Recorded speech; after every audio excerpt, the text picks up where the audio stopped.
JB here. Hope everyone's doing outstanding. 318 on this Tuesday afternoon. Talk quick about the market. Some names I'm looking at. Go from there.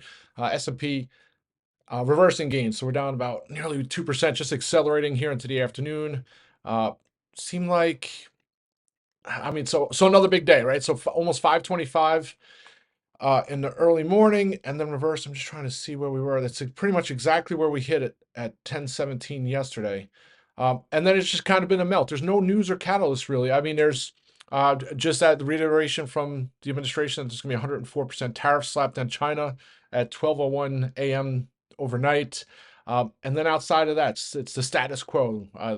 Press secretary came on, said, phone's ringing off the hook. I guess it's the community. I picture a red phone in the White House, right? That they're talking on the phone. I mean, needless to say, nothing has changed. So because of that, I was saying on the watch list this morning, and the chairman was like, we can spike and close at 525 or 485, and I won't be surprised by either outcome because, uh, you know, there's nothing much to move the markets. And now, I mean, if we close at lows, you have to think there's going to be continuation overnight. You're going to see some of these other markets roiled. Asian markets, some of these names have rallied overnight. The Nikkei was up 6%. Japan Nikkei, the China market's up 4%. You got to think it's going to be the reverse overnight. So, uh, and then I try to poke humor in some of this because it's like you hope everything gets resolved, right? That's the ultimate, is that the resolution that's going to be good obviously for the US if you're if you're in the US, and you hope it's great for the global economy. Global economy is good for everybody, so on and so forth. But I make these jokes because first yesterday you saw the trade advisor Navarro, whatever his name is, just going after Elon Musk, right? And I'm not here to say this, that, and the other, but he says engine parts. He says engines, right? He gets all these parts from other countries and then assembles them. Musk is an assembler. That's what he said, right? And I mean, if he knows about Tesla don't have engines, right? They don't have transmissions. If he's saying transmissions, so it just like kind of takes away from the credibility. I'm sure he's smart and has done great things. I'm not trying to discredit, but it's just like amidst all this chaos, it's like not the best imagery to be putting out, right? And then today in the afternoon, the press secretary's on talking about Apple and their $500 billion investment in the United States, right? And it's like we had like, oh yeah, we have all the resources to produce the phones, but they act like China produces the iPhone, right? Foxconn does it in the factories, right? But all those parts for the phones come from South Korea, Taiwan, right? The chips, and then they all go to China, and China just assembles them at a very low cost model, very low cost. And then they have the logistics to be able to get them shipped out. 70 million phones to the U.S., whatever it is. So there's so much like you kind of learn what people really actually know how things work. And I keep saying I'm not an economist. I don't know. It just takes the uncertainty that we have and continue to have, and it just adds to it because like they're making policies based on incorrect information, right? So and I always try to keep things positive. So it makes it very hard. And then you look at the tariffs and it's like, they just announced 104%. I'm like, why don't you just round it up to 200, right? Which I'm being a little sarcastic, right? Because obviously you would round down, but it's the math that's been going on, right? Uh, so that's that. So we'll take a look. The 500 hand was a big spot for me on the SPY here. So pending if hopefully we can close above it. We got 39 minutes to the close, and we're 496 on the SPY. It'd be ideal. I mean, it'd be ironic, almost comical to see us close flat at 505, but we'll have to see how that plays out. But those are some kind of areas. And then, I know it's a lot of little lines here on my chart, but now that 482 is probably going to come into play overnight if we don't close over 500. And then you start thinking pending anything crazy. I mean, 440 on the SPY you would think would come, but now they know how to make the market spike. That headline yesterday with the 90-day pause on tariffs, all it's going to take is one headline. So it's kind of like a tough environment do you get the puts to play for downside, or are you expecting a spike? So don't have many positions on. I tried to do the Netflix trade. That didn't work out today. I got the SQQQ calls finally. And then I still have a freebie position in RH small, freebie position in Wayfair, the deck position, which deck was at 104 when I got the calls yesterday, so it's not far off from that. I'll hold on to those. I mean, I still have Roku calls, which are coming back to life earlier this morning, but doing what it typically does. So for me, I'll just continue to keep things small. Small can become big in this environment, and if you have a big position, that can become small very quickly. So I'll continue to use that as kind of a point of reference for how I'm trading and go from there. But that's 500's a big spot here, and then I think 482 on the SPYs. If the 482 doesn't hold in the overnight hours or tomorrow, that you gotta think 440 is going to come pending any crazy headline. CPI data Thursday. I don't think that's going to do much. And then we have earnings on Friday, and the banks reporting of comments going to be the most important. You also have the odds of Fed rate cuts getting ratcheted up, right? It was 1 to 2 this year, or a couple months ago. Now it's 4, and then you start hearing 5 rate cuts. Emergency meeting is going to come at some point if this escalates, and then you probably have some kind of emergency rate cut. You would have to think that's something that's going to happen, but for now, yeah, just crazy stuff. So I keep talking about the 3-time ETF, the bears and the bull ETFs, and you can do both sides. But to me, the bear ETF is the best because not saying your upside is unlimited, but with a bear ETF, I mean, the lower it goes, the less it moves, right? So when I was looking earlier in a couple of weeks ago, FAS puts, I thought might be offer a decent risk reward, and they did. Obviously, they paid out pretty well if you had them. But now, on the flip side, I think the SQQQ, and I was trying to look for some other 3-time bear ETFs. The thing is, they've gotten away. So back in 2008, and then some of these other moves, some of those ETFs got broken.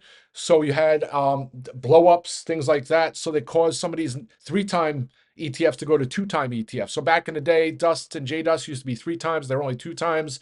SRS, which is the ultra short real estate ETF, that's down 2 times. So it's tough to find some of these instruments that might go parabolic. And when I say I keep saying with like a name like SQQQ, if we accelerate and we get to 440 on a SPY, it's probably gonna be 80, $90 at least, maybe even 100. And then if we go to 390 on the SPY, it's gonna be 140, and we go to 340, 350, it's gonna be like $250. Crazy stuff, like just parabolic, exponential, however you want to call it. So, but with that being said, I keep saying it's a decay. It decays, just a tribute. That's how it works. It gets rebalanced every day. And because of that, you're just going to see it decay over time. It's like a faucet dripping. So something, not a long-term trade. All right. So that's SQQ. And then this is SRS. So all these ETFs have had splits over the years because as a function of just what they do, they erode, they decay.